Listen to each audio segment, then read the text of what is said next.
Shalom Sobat Miracle dimanapun berada. Hari ini ketemu lagi dengan Grace di acara kita yang kayaknya baru pertama kali ya muncul dan mengudara, Voice of Grace.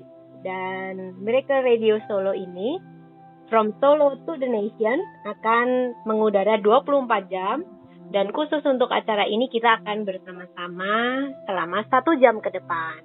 Nah, hari ini Grace ditemenin sama seseorang ibu, belum, Nyonya. Nyonya namanya, siapa Nyonya namanya? Halo Sobat Miracle, nama saya Kris Wiguna. Gak usah panjang-panjang lah ya, segitu aja. Oke, dari mana asalnya, Kak? Kalau asalnya sekarang saya lagi bekerjanya di Jakarta, tapi asalnya saya itu dari Medan. Medan, oke. Horas. Horas.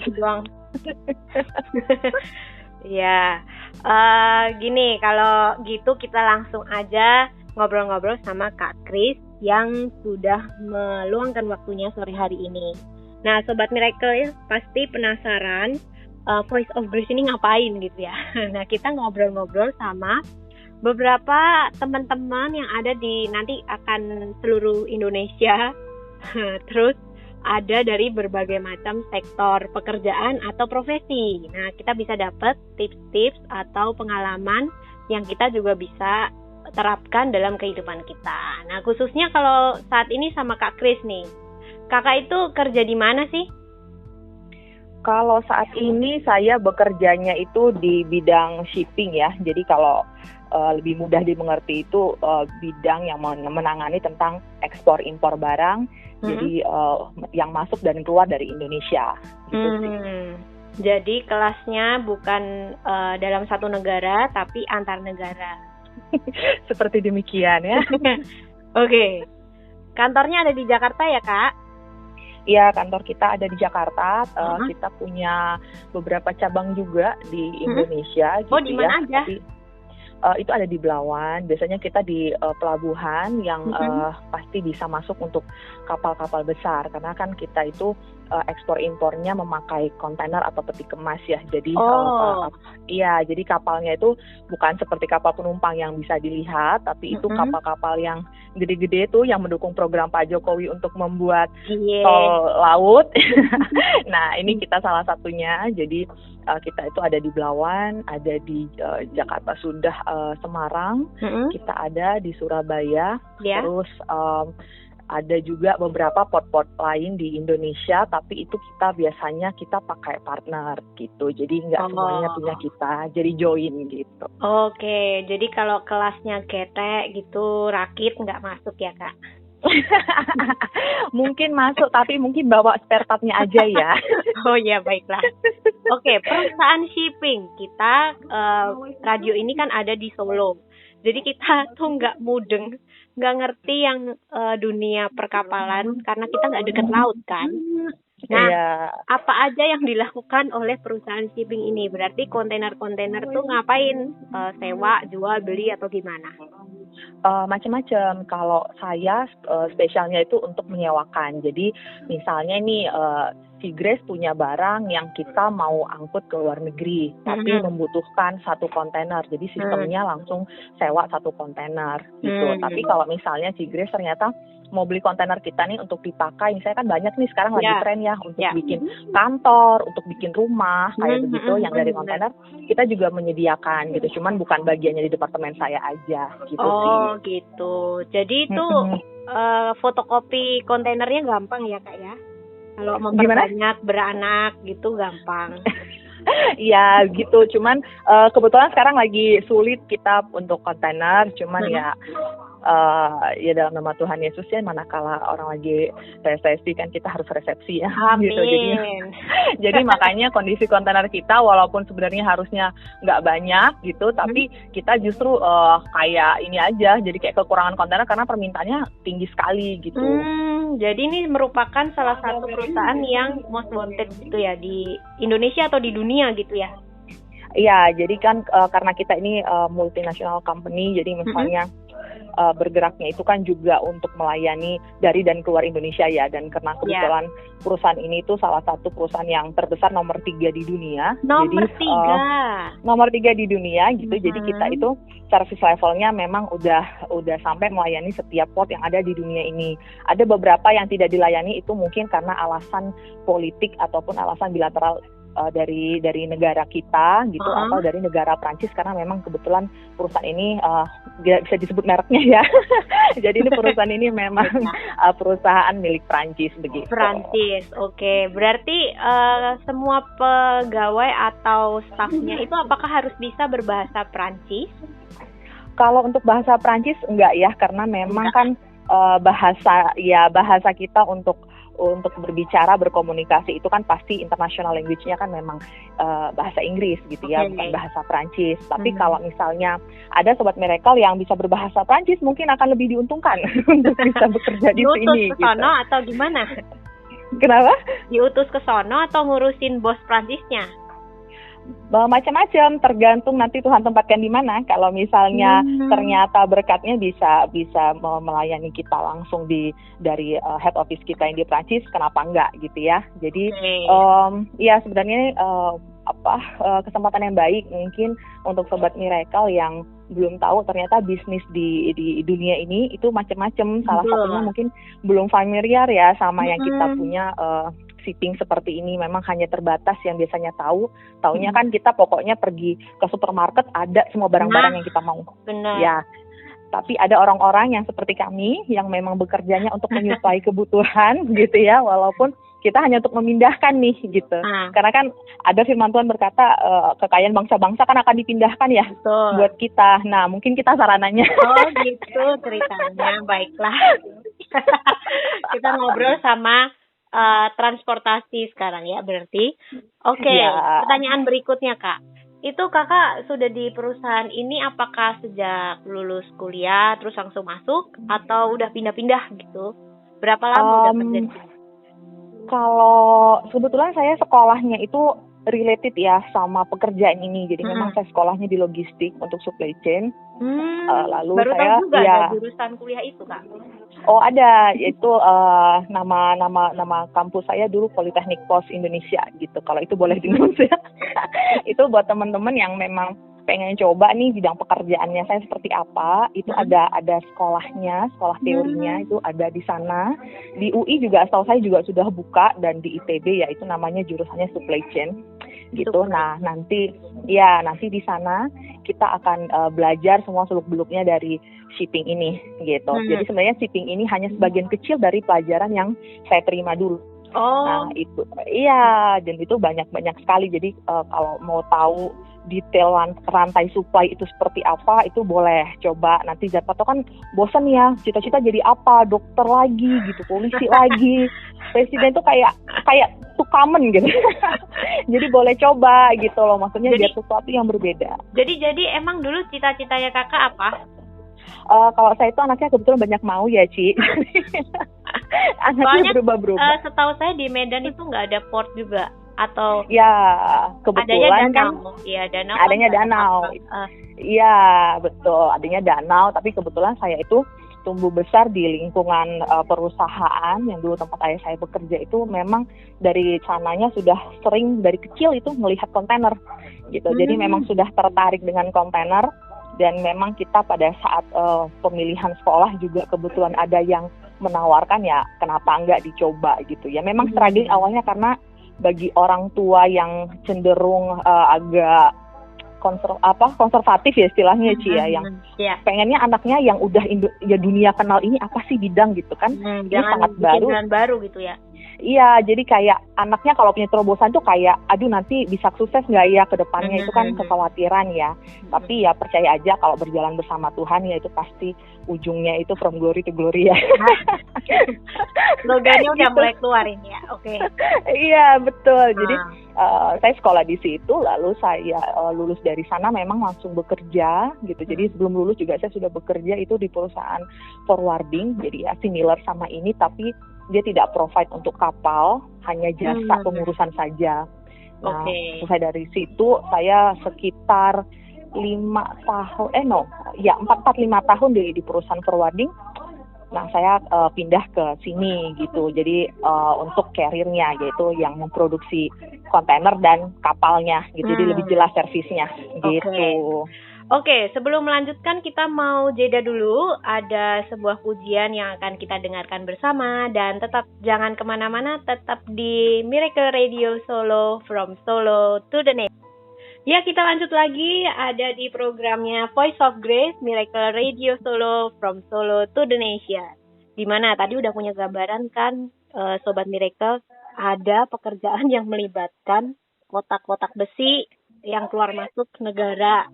Terus ini kayaknya situasi lagi di kantor nih, jadi kita harus cepat sebelum pekerjaan menunggu. Nah, Kak Chris ya masih ada di situ? Iya. Belum hanyut ikut kapal ya? Nggak boleh dong. Oh nggak boleh, oke.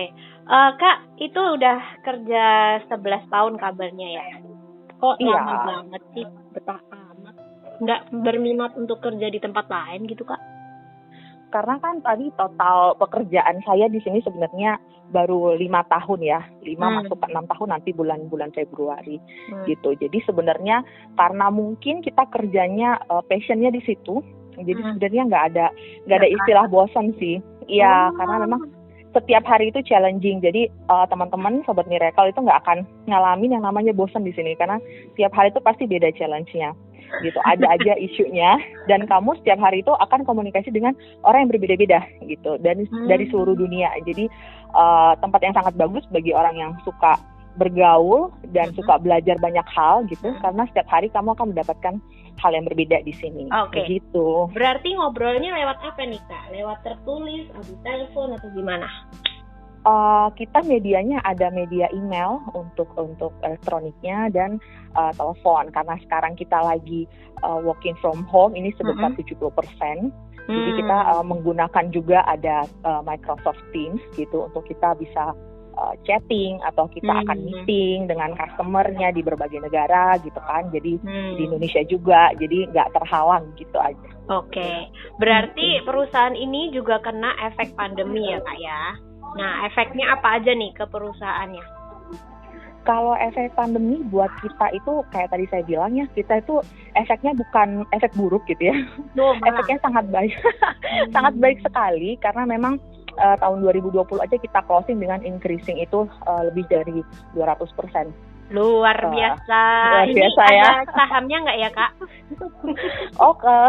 Iya karena ini memang perusahaannya bukan TBK ya, jadi memang kita tidak buka. Iya tidak buka di pasar saham gitu, karena memang masih perusahaan keluarga dari yang di Perancis sana gitu ya. Cuman memang dia punya branches, dia punya lini itu memang sudah multinasional yang sudah luas gitu sih. Berarti pandemi yang lainnya resesi dibilang beneran ini terjadi sungguh bahwa perusahaan shipping yang Kakak kerja di situ itu resepsi gitu ya? Iya benar sekali. Bagaimana itu berjalan bareng Tuhannya di perusahaan ini sehingga Kakak ngelihat juga ini ada Tuhan loh di dalam perusahaan. Iya, memang perusahaan kita walaupun di dalam memang kita tidak semuanya Kristen, memang berbagai budaya, berbagai agama, tapi puji Tuhan orang-orang di sekitar saya itu adalah orang-orang yang mau berdoa. Intinya di situ ya. Jadi kita itu kan nggak bisa yang namanya jalan sendiri aja gitu. Memang kita tetap harus mengandalkan Tuhan. So Tuhan akan beri perbedaan buat kita kan begitu ya. Jadi dunia boleh kacau balau, tapi anak-anaknya kan selalu dapat hak yang istimewa gitu. Nah jadi 2020 deg-degan juga bakal berakhir seperti apa, tapi ternyata Tuhan tutup dengan manis. Tuhan tutup dengan manis. Bagaimana dengan gajiannya Kak? Apakah telat-telat? Kalau resepsi harusnya gajiannya nambah. Iya, kalau resepsi justru kita punya banyak bonus di belakangnya. Wah ini anomali nih. Sobat Miracle pasti bingung karena kita semua bertahan, survival, terus kerja dari rumah, harus ada great shift atau perpindahan usaha barangkali. Tapi yang di sini justru peningkatan gitu ya. Iya betul. Kalau betul untuk sekali. Kak Kris sendiri punya itu nggak ayat atau firman yang jadi pegangan buat masuk ke tahun 2021? Misalnya resepsi double porsi atau gimana? Kalau akhir tahun itu saya sempat, ya memang saya selalu ambil waktu untuk berdua sama Tuhan gitu ya, karena pekerjaan pasti tidak mudah gitu. Nah kebetulan saya itu dikasih Tuhan dari Psalm 46 ayat 10 yang Tuhan keren banget di situ ngomongnya, be still and know that I am God. Be still and know that I am God. Oke, firman itu bicara apa? Padahal setiap hari yang kalau shipping itu kan berarti nggak bisa diem ya. Iya, betul. Standby-nya itu mungkin berapa Kak? 24 jam?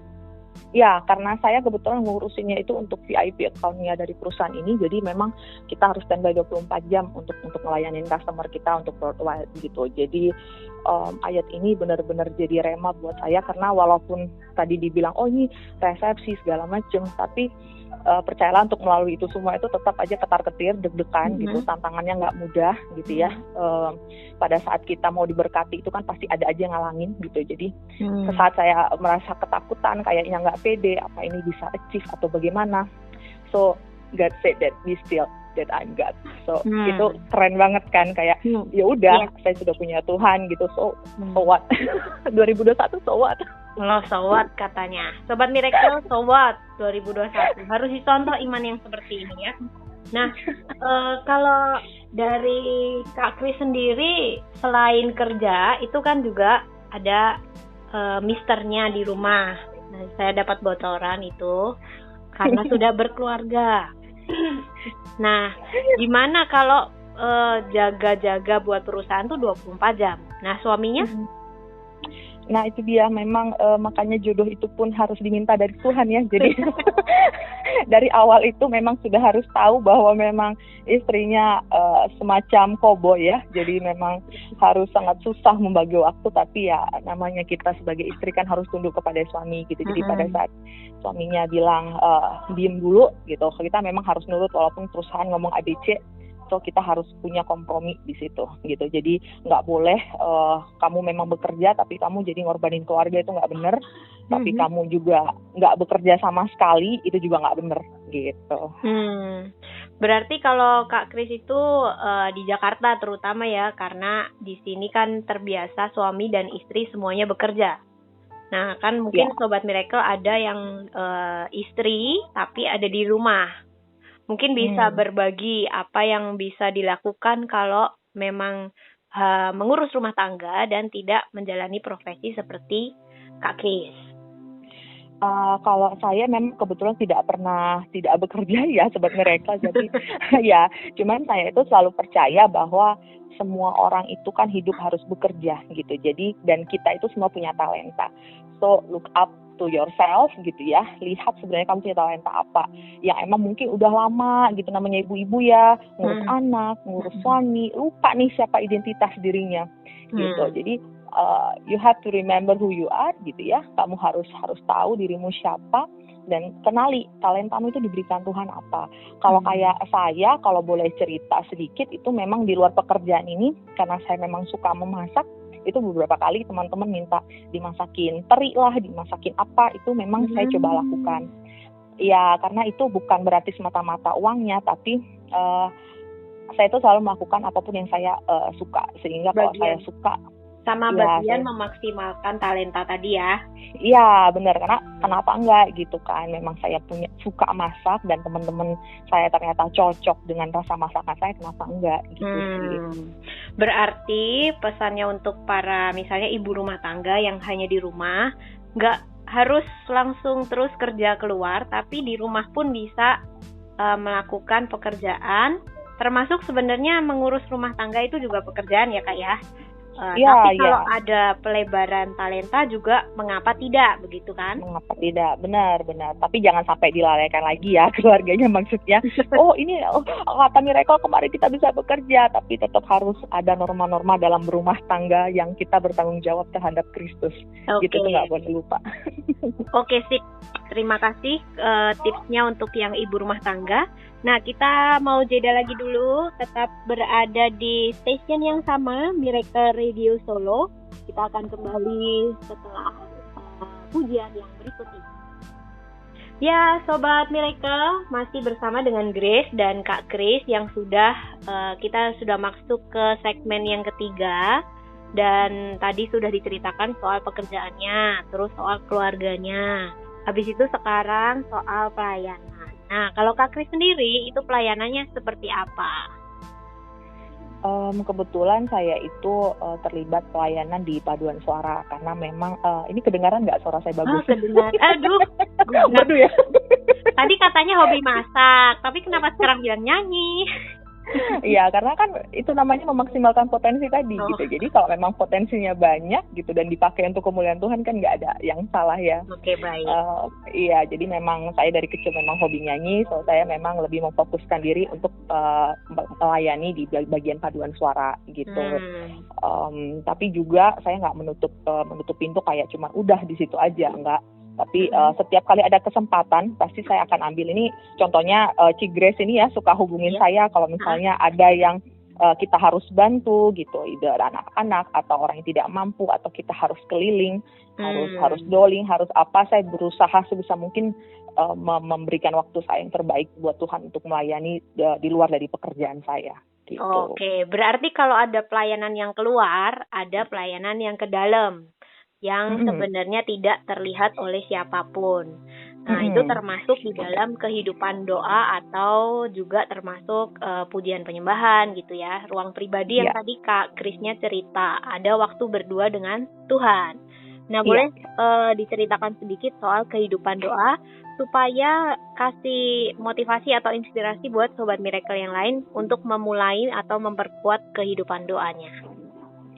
Kalau untuk doa itu sebenarnya nggak bisa yang dirancang ya. Itu kayak kita bicara sama bapak kita aja. Saya sih selalu gitu. Jadi kalau sama bapak itu kan kita selalu curhat nih. Kita kayak punya bapak aja, punya mama di rumah. Kita kan pasti selalu cerita daily activity kita seperti apa gitu ya. Nah itu kesempatan yang saya selalu pakai pagi sebelum saya berangkat dan malam setelah saya pulang. Jadi saya mengawali dan mengakhiri itu memang harus ngelapor dulu sama Tuhan karena kayak nggak bisa aja gitu. Mungkin itu udah memang saya harus bicara gitu. Kalau nanti nggak bisa istirahat gitu. Nah tapi secara internal juga yang di dalam itu juga saya melayani keluarga. Mungkin teman-teman juga bingung kali ya gimana sih cara melayani keluarga. Ini keluarganya juga ada yang keras, ada yang gimana gitu. Ya, itu anaknya kita punya Tuhan yang suruh kita itu apa sih susahnya berdoa gitu ya.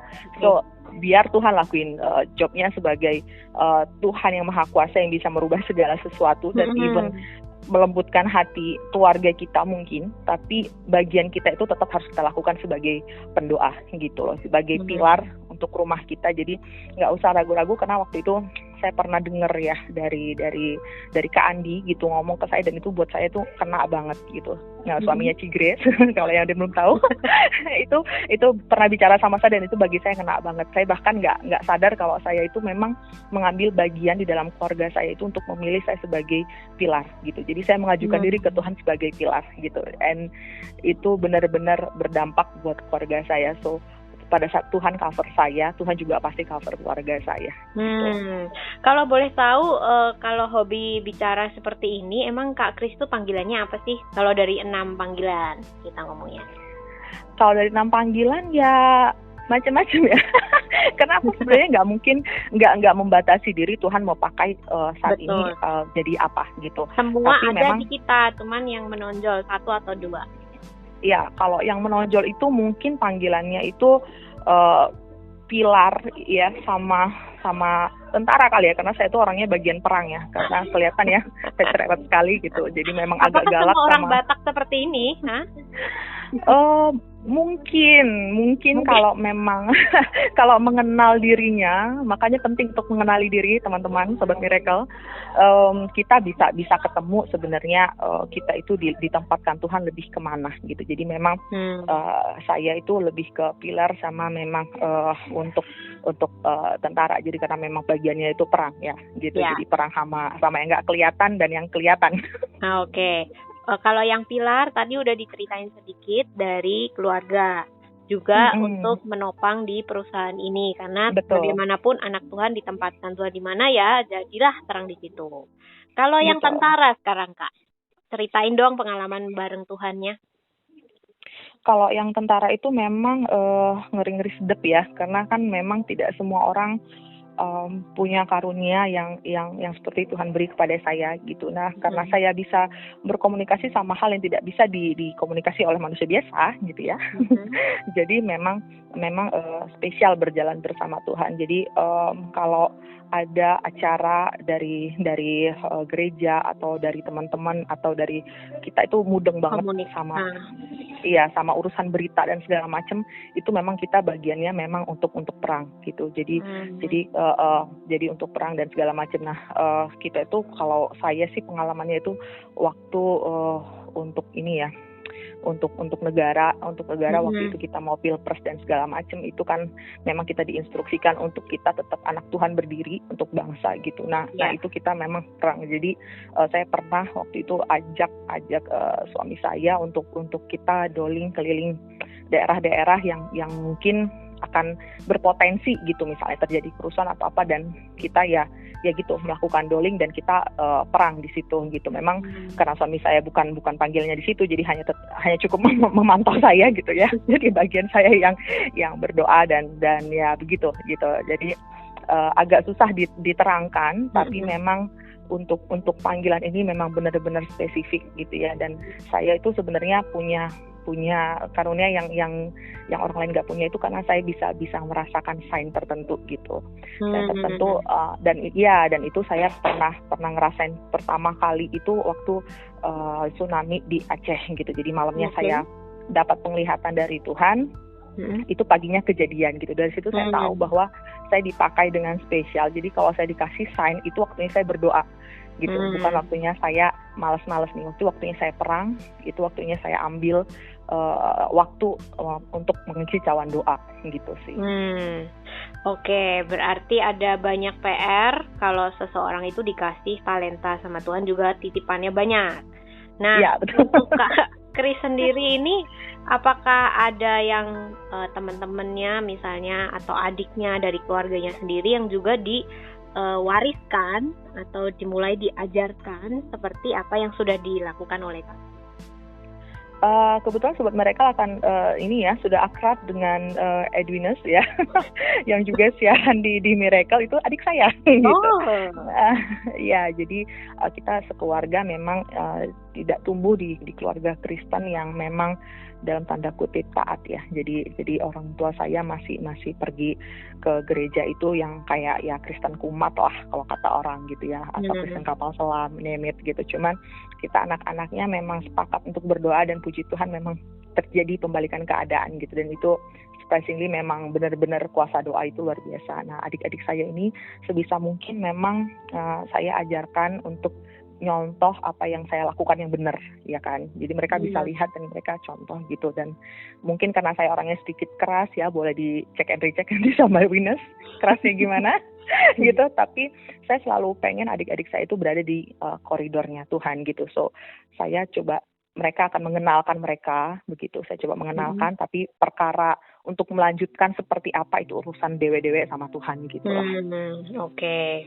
Yang penting tugas kakaknya untuk menyiarkan, nanti mereka konfirmasi ulang dengan Tuhan sendiri gitu ya. Betul sekali. Ya, luar biasa. Dirangkum perjalanan pekerjaan, berumah tangga, ada di keluarga dalam satu sesi, itu nggak bakalan cukup ya sebenarnya Kak. Tapi kita memang harus berpisah karena sudah diantri oleh program yang lain. Yang terakhir adalah pertanyaan ini.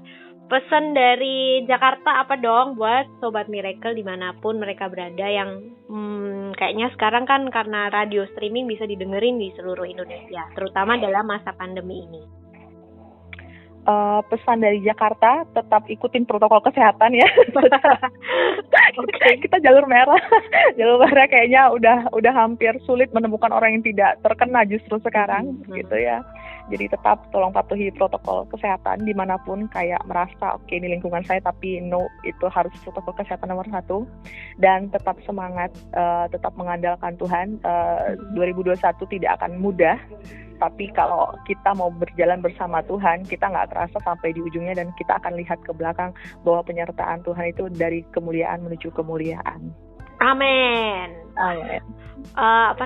Closing statementnya sangat powerful, dan kita akan terus memantau bagaimana nanti Tuhan akan bekerja 2021 ini.